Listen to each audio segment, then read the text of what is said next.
dengan podcast Latahzan Azikro, dan saya dari Hadiaza mengucapkan selamat siang dan salam sejahtera buat Anda di rumah. Seperti biasa, kami akan berbincang-bincang dengan narasumber, dan hari ini kebetulan telah datang narasumber dari pimpinan Rumah Quran Ahmad Busro, Pak ya, dari perumahan di Cipanas, Pak ya. Cipanas, dengan Ustadz Faisal Amir. Assalamualaikum Pak Ustadz. Waalaikumsalam warahmatullahi wabarakatuh. Alhamdulillah Pak Ustadz. Hari ini gimana kabarnya Pak Ustadz? Alhamdulillah. Alhamdulillah Pak Ustadz ya. Pak Ustadz, mengenai bincang-bincang hari ini, kita memiliki tema mengenal aliran dalam Islam, Pak Ustadz. Sepertinya apa sih yang disebut mengenal aliran dalam Islam itu sebenarnya? Jazakallahu khairan. Bismillahirrahmanirrahim. Innalhamdulillah nahmaduhu wa nasta'inuhu wa nastaghfiruh wa na'udzu billahi min syururi anfusina wa min sayyiati a'malina. May yahdihillahu fala mudilla lahu wa may yudlil fala hadiyalah. Asyhadu an la ilaha illallah wa asyhadu anna Muhammadan abduhu wa rasuluhu alladzi la nabiyya ba'dahu. Faqala ta'ala fi kitabil karim, a'udzu billahi minasyaitonir rajim. Ya ayyuhalladzina amanu taqullaha haqqa tuqatih wa la tamutunna illa wa antum muslimun. Amma ba'd. Taib, alhamdulillah segala puji bagi Allah yang telah memberikan kita nikmat, beribu-ribu nikmat kita kepada yang mana nikmat yang paling besar itu adalah nikmat Islam.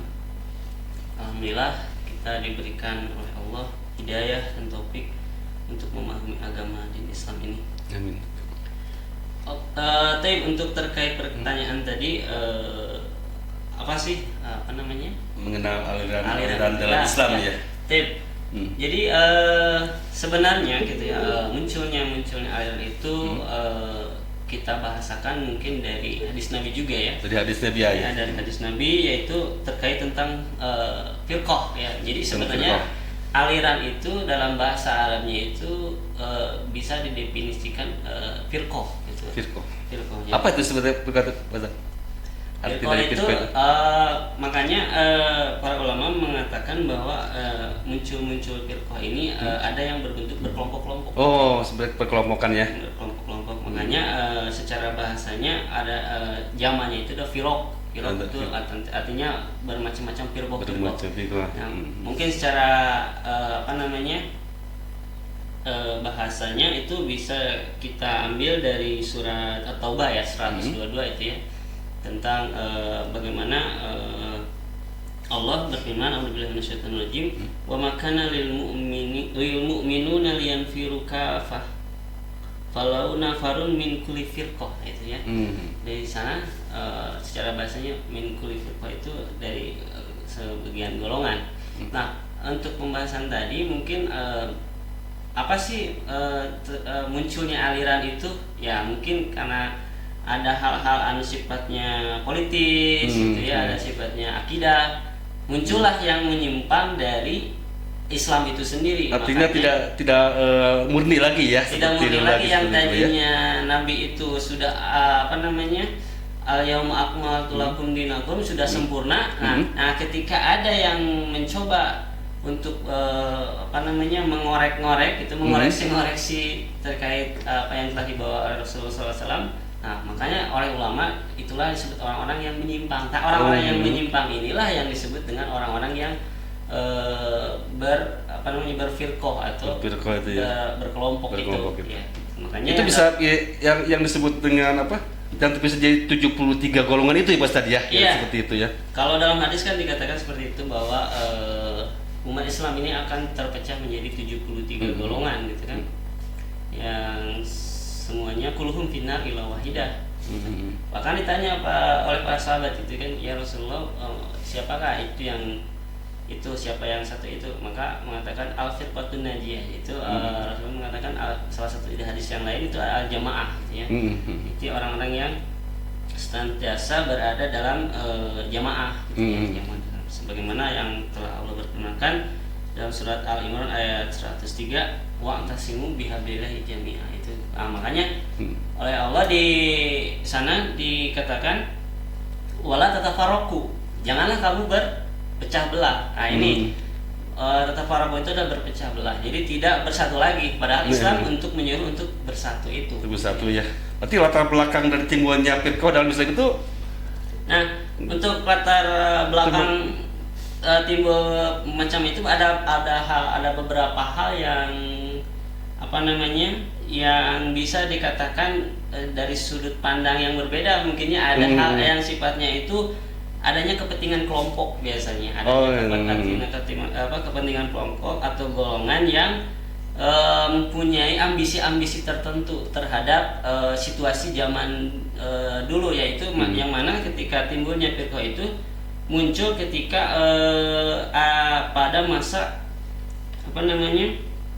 politik dalam Islam itu lagi bergejolak ketika seperti pemilihan Khalifah Ali bin Abi Thalib yang ketika itu terjadi dulu pergolakan di dalam tubuh kaum muslimin antara Muawiyah dan bin Abi Sufyan dan Imam Ali ya. Tapi berarti politik juga dalam Islam ada ya maksudnya? Ya pasti itu pasti ada ya.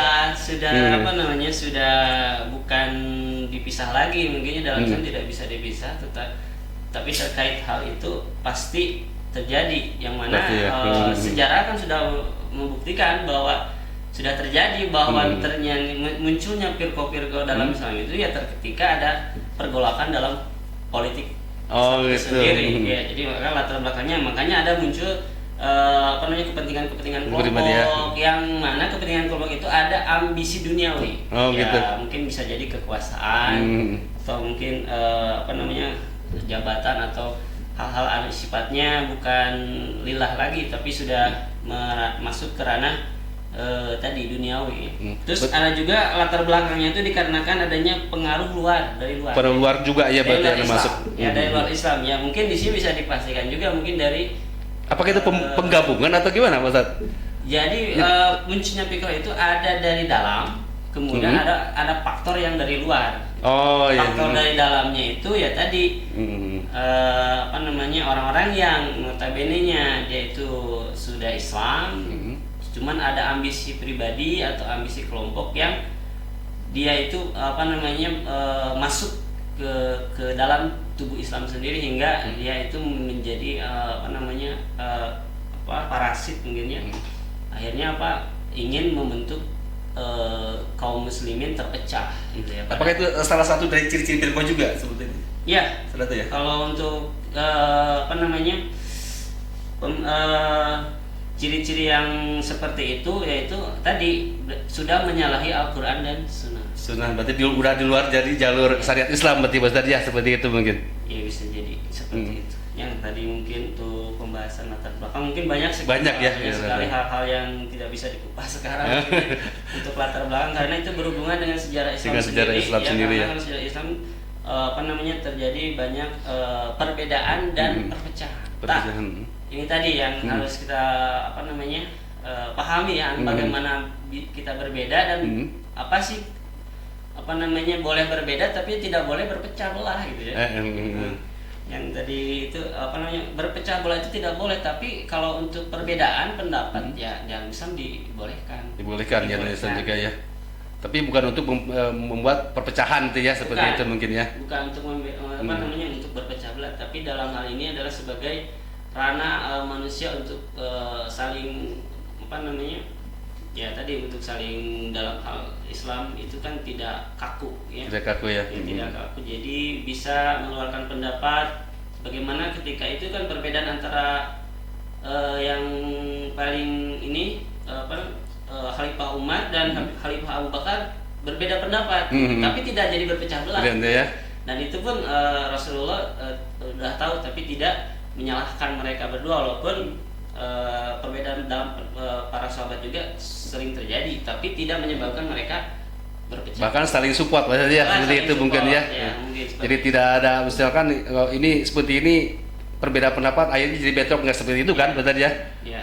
Makanya dalam hal Islam itu ada istilahnya toleransi dalam hal tadi selama tidak menyangkut dalam masalah akidah dalam ranahnya yang bisa di argumenkan dalil kuatnya itu terbuka dalam Islam, tidak memaksakan. Beda dengan iftiraq, berpecah. Kalau berpecah belah itu ya tadi dia akan timbulnya ego sendiri yang mana menyangkut ini akidah, ranah akidah yang tadi yang bisa membahayakan umat.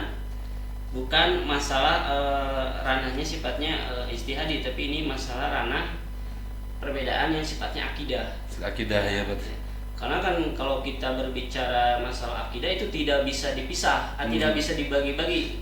Artinya harus itu apa yang kalau nggak ke kanan ke kiri gitu ya. Harus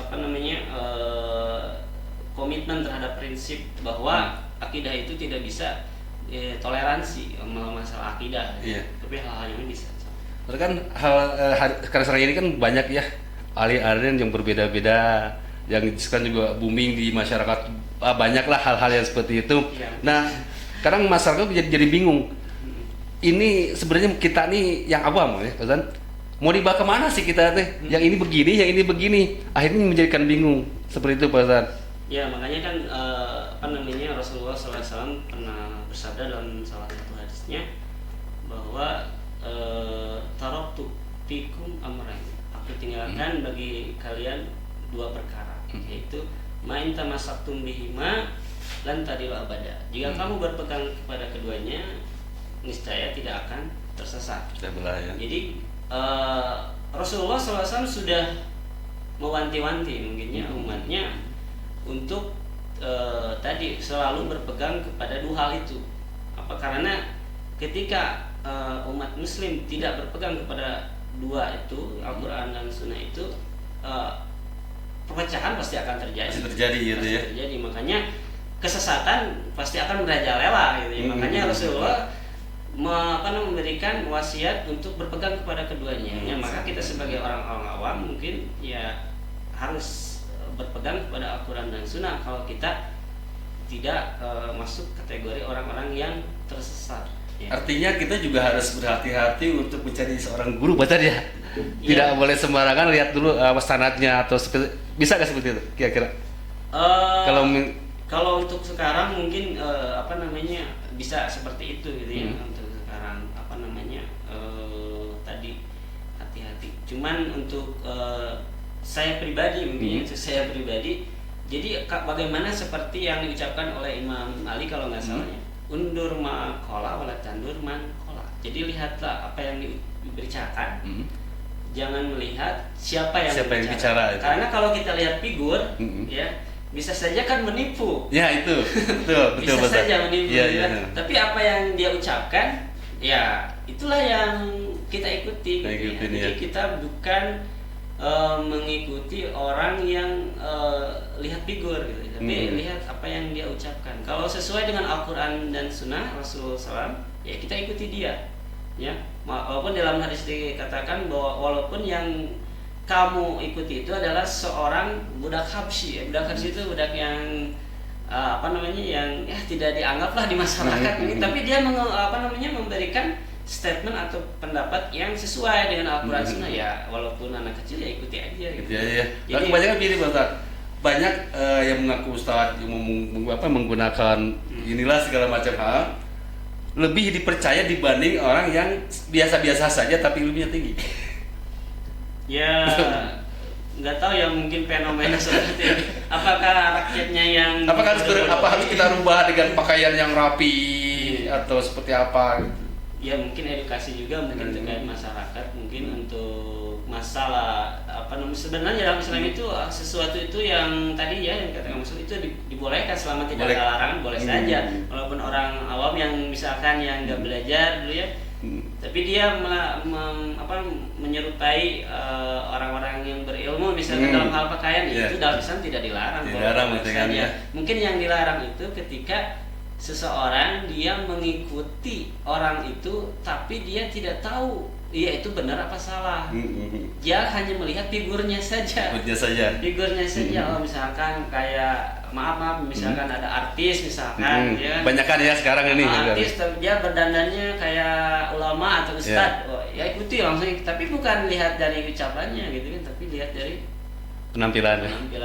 Ya Mungkin kepada ya mungkin PR juga mungkinnya bagaimana mensosialisasikan kepada masyarakat tentang pentingnya memahami Al-Quran dan Sunnah itu, karena tadi bisa jadi zaman sekarang itu kan tidak bisa diidentikan bahwa si fulan misalkan pakai ini dia berilmunya tinggi kan, kita nggak tahu, bisa saja dia itu orang orientalis kan kita nggak tahu. Sedangkan orang-orang yang di luar Islam misalkan yang mempelajari Islam sendiri, dia berpakaiannya ya menyerupai muslim, tapi keilmuannya bisa diakui dia itu lebih daripada orang awam. Tapi ternyata dia itu bukan orang agama Islam.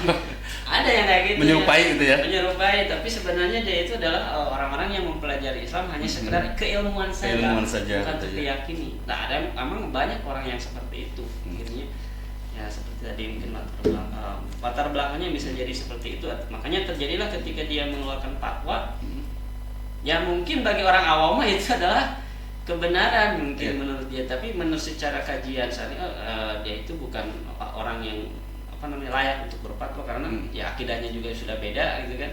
Sebenarnya yang boleh itu yang membolehkan mengeluarkan fatwa itu dari ulama sendiri, atau sekarang banyak yang tiba-tiba ulama mengeluarkan fatwa seperti ini tanpa didasari dengan Al-Quran dan hadis seperti itu. Ya kan kita di Indonesia sudah ada lembaga yang diwadahi kan, MUI gitu kan. Berarti kan masyarakat seharusnya rujukannya ke sana dulu, jangan langsung main vonis gitu. Betul. Jadi harus ada rujukan bagaimana pendapat para ulama yang berkompeten. Ya, tadi sudah diwadahi. Makanya untuk kepercayaan masyarakat ya supaya supaya digiring untuk siapa sih yang boleh berfatwa gitu kan. Tidak semuanya harus orang bisa sedikit tapi langsung bisa berfatwa, tapi harus ada yang lebih kompeten, yang lebih untuk berhak untuk berfatwa. Ya, makanya kan di Indonesia sendiri lembaga yang menurut saya pribadi yang tahu itu, yang